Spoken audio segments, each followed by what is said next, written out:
Tabela.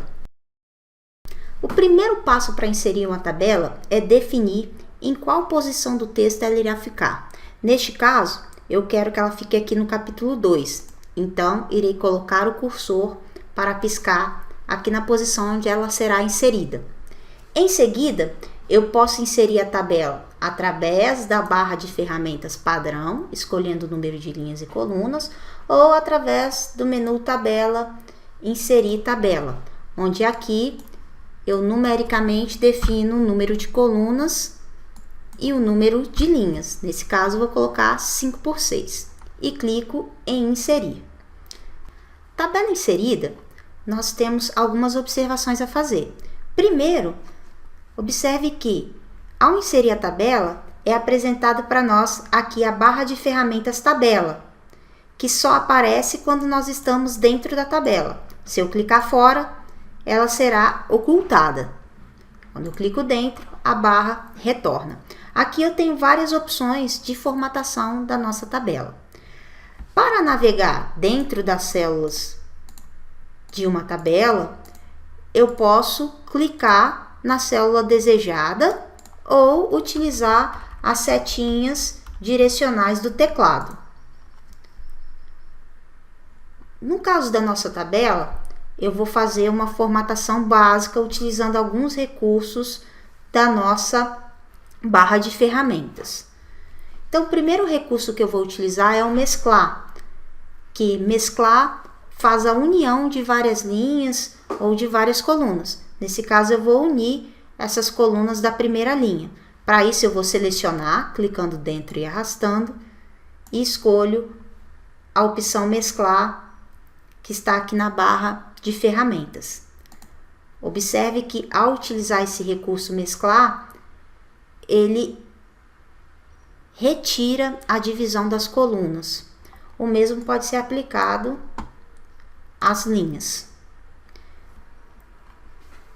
Utilizando o mouse, eu também posso redimensionar a largura das linhas e das colunas, posicionando o ponteiro do mouse na divisão das linhas. Ele vai formar uma seta bidirecional. Eu posso, nesse momento, clicar, segurar e arrastar. O mesmo é aplicado a colunas. Utilizando a nossa barra de ferramentas, eu vou modificar o plano de fundo dessa linha para cinza. Então, eu vou escolher este ícone e definir a cor cinza como plano de fundo. Ainda em relação à barra de ferramentas, nós temos algumas opções para inserção de colunas e linhas, bem como para exclusão. E, além disso, temos uma opção importante que é referente à tabela. Nós vimos o centralizar, aqui através da barra de ferramentas, formatação, que centraliza na horizontal. Tabela também tem a propriedade de alinhamento vertical, utilizando este ícone centralizar verticalmente. Ainda em relação à tabela, nós podemos clicar com o botão direito dentro dela, escolher a última opção, propriedade da tabela. Nós vamos ter outras opções relacionadas às bordas da tabela, aos tamanhos das colunas, ao alinhamento da tabela, enfim, algumas propriedades da tabela que nós podemos modificar. Nesse caso, eu não vou mudar nada, vou pressionar OK. Importante, como nós mesclamos a primeira linha toda, que tinha 5 colunas, ao precisar excluir alguma coluna dessa tabela, é provável que a tabela seja toda excluída. Vou fazer um teste aqui com vocês. Eu quero excluir essa coluna. Ao utilizar o ícone referente à exclusão de colunas, observe que a tabela foi toda excluída. Eu vou pressionar Ctrl Z para desfazer. E isso acontece por quê? Porque a primeira linha, ela continha as 5 colunas da nossa tabela. E essa coluna que nós estamos tentando excluir também pertencia à nossa primeira linha. Então, o que nós temos que fazer é redividir essa linha em colunas, novamente, em 5 colunas, para que a gente consiga excluir essa.